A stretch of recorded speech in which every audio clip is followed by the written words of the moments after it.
Okay, so we are asked to put this, well, you'd like to see what I've got here. I don't know how it got here. Okay, we're asked to put this into standard form. To put this into standard form, this is either a parabola, an ellipse, or a hyperbola, or it could be a circle as well. To put this in standard form, though, what you need to do is you need to complete the square. So to do that, I'm going to start by sorting this into x's and y's. So I'm going to rewrite this. Oh, that's an x.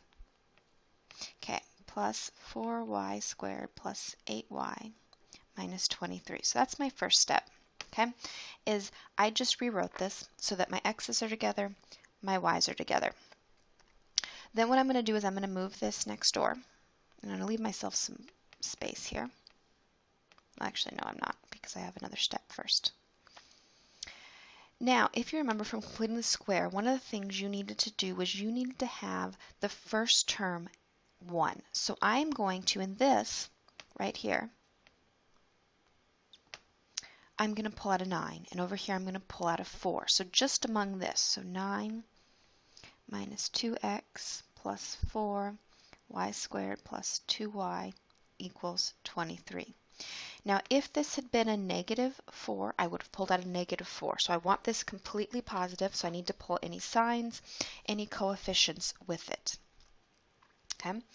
Then what I'm going to do is within each one of these parentheses, I'm going to complete the square.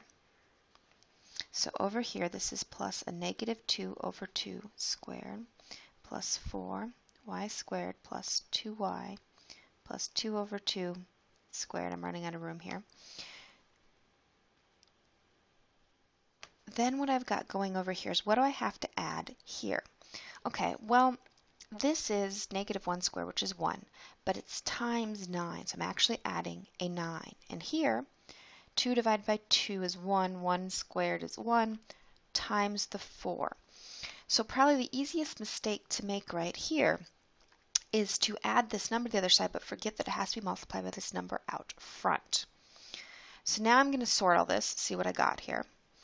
So here, I can complete the square. So this is x minus 1, because remember the sign comes squared, plus 4, y plus 1 squared equals, that all equals 36. Okay? Now, my next step is that I have to get rid of this number. This has to be a 1 if it's a hyperbola or an ellipse, so I'm going to divide everything by 36. If this had been a parabola, by the way, you would have only had one thing to square. So a parabola will only have one x or y squared. Once you have two, you know you are a circle, an ellipse, or a hyperbola. Once you have a number out front like this, you are now a hyperbola or an ellipse.